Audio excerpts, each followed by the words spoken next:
Another day of New York Jets training camp is officially in the books. Plus, is a Nick Folk and New York Jets reunion on the horizon. We'll talk about that and much more all coming up here on a Monday edition of NY Flight Jets Talk, baby. Let's roll.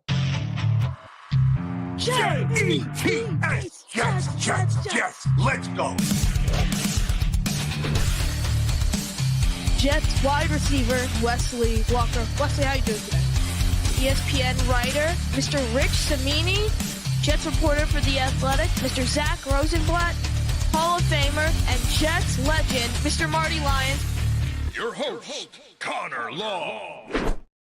What is going on, New York Jet fans? Hello, everyone, and welcome back here into another edition of NY Flight Jets Talk here on this beautiful Monday evening, July 28th, 2025. Make sure you smash that like button and hit subscribe on your way into the building. It's completely free, and it helps us grow significantly here on the show. Memberships, super chats, they go a long way as well, and they get you an opportunity to win some super cool raffle prizes. Appreciate all your support as always. It is Connor Long right here with you guys on a Monday edition of NY Flight Jets Talk in a pretty news-filled day in Florham Park, New Jersey. Obviously, another day, another training camp practice officially in the books. First day back from the first off day. Obviously, every single Sunday is the Jets players' off day. They get off on Sunday, but back in Florham Park today, and a lot of key takeaways to dive into. Ultimately, where I'm going to start is overall the biggest thing that we saw as a team today, and that was doing live one-on-one tackling drills. Rich Cimini spoke about it today following practice. Obviously, the great Rich Cimini, Jets beat reporter for ESPN, and says this isn't something he's seen in over a decade when it comes to doing live one-on-one tackling drills. Aaron Glenn trying to solve the simple mistakes, making sure that there are no tackling issues in season, which we did see last year. You can't ask for anything more. Aaron Glenn obviously giving and dividing his attention unit by unit, setting aside time for every single side of the ball, every single position group, and there's nothing negative that comes out of this. He is reteaching the fundamentals. He is reinstilling, pillars of the game of football to his players, to this revamped New York Jets team. He's instilling his culture. He's utilizing his authority in a proper manner, and he's reteaching the fundamentals, which I think is such a great thing to see. So there were live one-on-one tackling drills today. Nothing negative that comes out of this.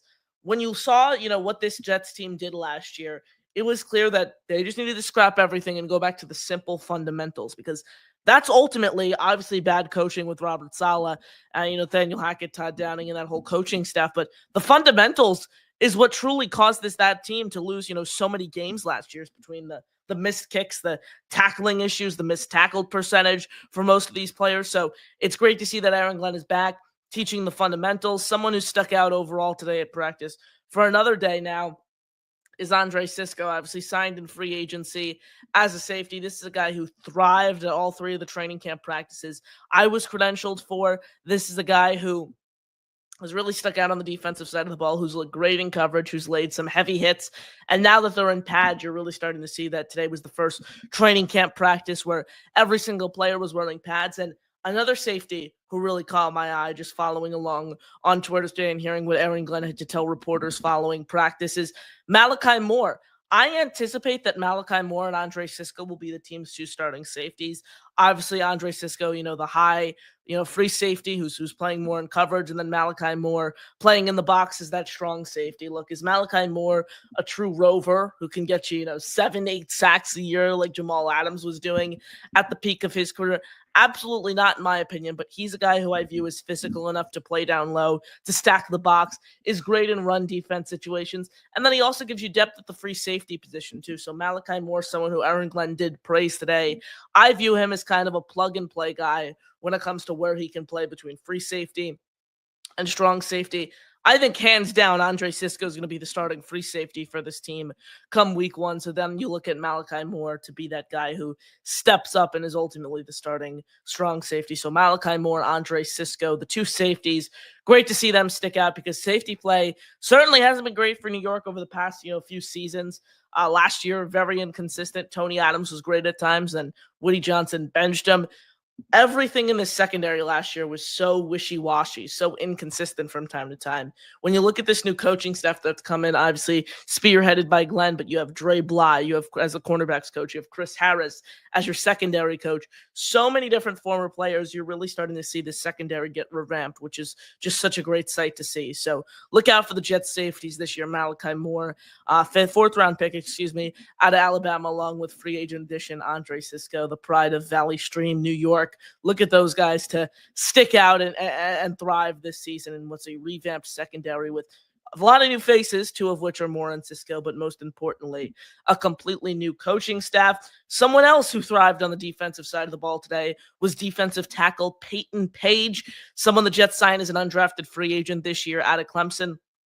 I've raved about Page for, the longest time. I've been writing about him a ton for JetsXFactor.com. I actually just finished an article on him today on why I think he can be a true sleeper to be the defensive tackle too and line up opposite Quinnen Williams this season. I know that's such a highly discussed topic among New York Jet fans, and it seems crazy to think that an undrafted free agent can fill that role. But Peyton Page is 6'4", he's over 300 pounds, someone who can space eat for you. He only had half a sack last year in college, but he ranked, I think, 34th among Power 5 schools in quarterback pressures last year. This is a guy who was very, very efficient when it comes to run stuffing. He even had a pick six last year, which obviously you're not going to get in the NFL. Most, 9 times out of 10 from a defensive tackle, but he's a guy who can space eat for you, who could take attention off Quinnen Williams, and most importantly, he's a very efficient run stuffer. We saw him blow up several plays in the backfield today. Nick Faria of JetX, who joins the show every single week, even tweeted out that he drew an offensive holding call today. So shout out to Peyton Page,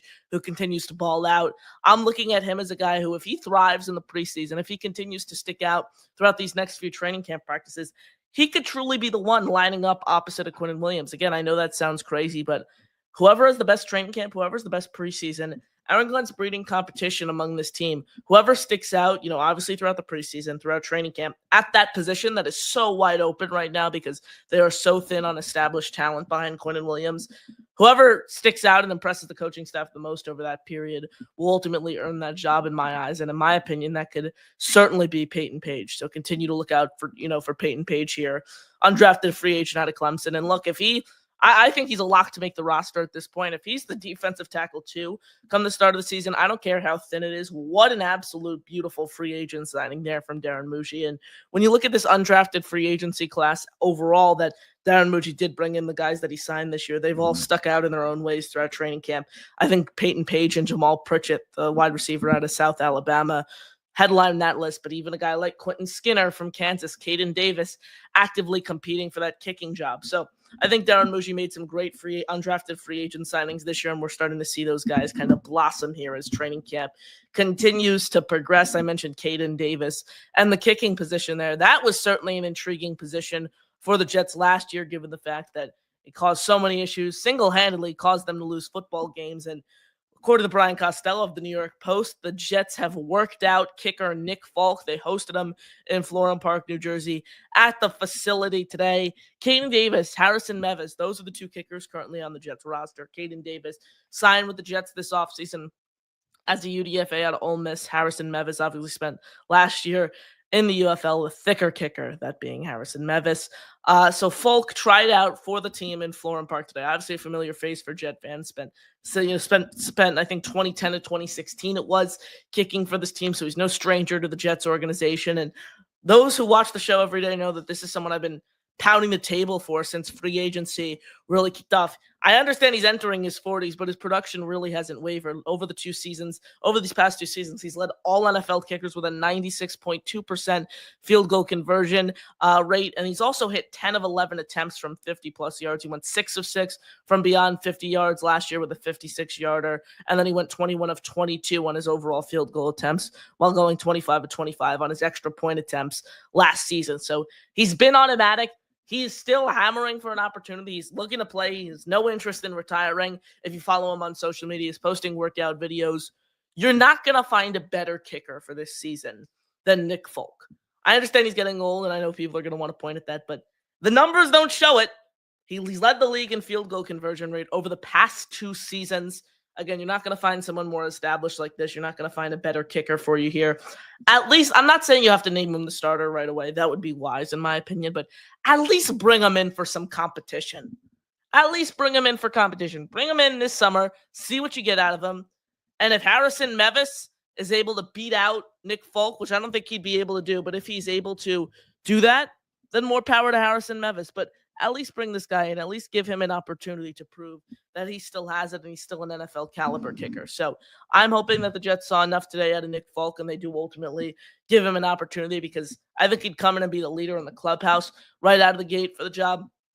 And I think he deserves an opportunity because based on what he's shown over the past 2 years, he should certainly be able to find a spot on this team. Speaking of special teams, Jets made another transaction yesterday on the special teams side of things, releasing punter Kai Kroger and then signing defensive back Ryan Cooper Jr.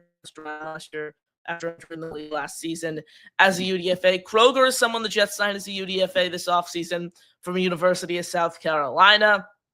This is a guy who, coming into the league, the concerns with him were hang time and distance. He's known for his finesse. He's obviously had some great onside kicks last year and even threw the ball in select situations. So Kroger was kind of an interesting player entering the draft. He went undrafted. He signed with the Jets as a UDFA alongside Austin McNamara, the two UDFA punters the Jets signed, except McNamara was a UDFA from last year's draft class. They both came in, and like I've said on this show, after being at training, one of them impressed me. I actually thought McNamara looked worse than Kroger, but the Jets chose to release Kroger and then sign Ryan Cooper Jr., a defensive back who entered the league as an undrafted free agent last year, bounced around all this season, spent time with the Ravens, spent time with the Seahawks, spent time with the Dolphins, so he was everywhere last year.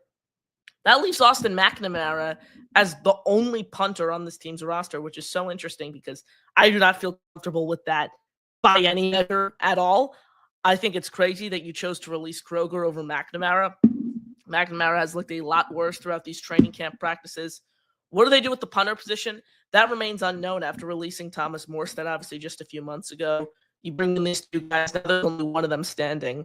Is he going to be the starting punter going into the season with no competition the rest of the way? I don't think there's anyone available right now on the open market who's all that encouraging. You look at the names out there who are still available, aging veterans who've done absolutely nothing in the league over the past few years. I don't feel comfortable with the way it stands right now at the punter position.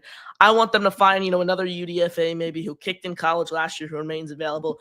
I need some sort of competition here. I understood the move of getting off of Morstead. You're trying to get younger at the position. You're trying to save some cap space. But if this is the solution, I'm not pleased with that, looking back by any measure at this rate. I think they need to bring someone in to compete with McNamara because going into, continuing on with training camp with only one punter on your roster, someone who's never punted in an NFL game before and remains completely unproven, I think is a recipe for disaster. So continue to monitor the punting position as Kai Kroger, who originally signed with this team as an undrafted free agent just a few months ago, was released in favor of signing defensive back Ryan Cooper Jr. Ryan Cooper Jr., another name.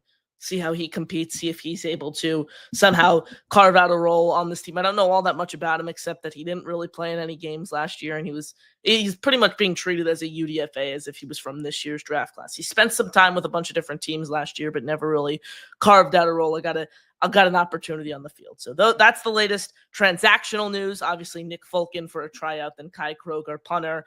He's off the team, and then in comes defensive back Ryan Cooper Jr.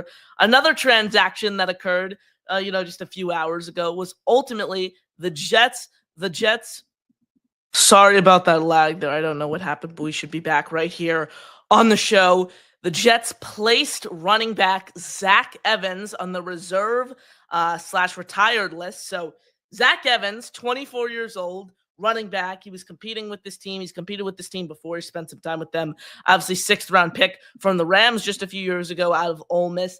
The Jets, it seems that he's retired. The Jets have placed him on the reserve / retired list. So Zach Evans no longer on this team. He was signed to the practice squad last December. This is the second year in a row now, funny enough, a running back has abruptly retired midway through training camp. Obviously, it was Tariq Cohen for the Jets last year. This is interesting, though, because Zach Evans, did he have any chance of making this roster? Absolutely not. Could he have showed something maybe in the preseason that caught another NFL team's eye? For sure. It's not like he's 33 years old or 31 years old like Tariq Cohen was last offseason when he retired, battling with a ton of injuries.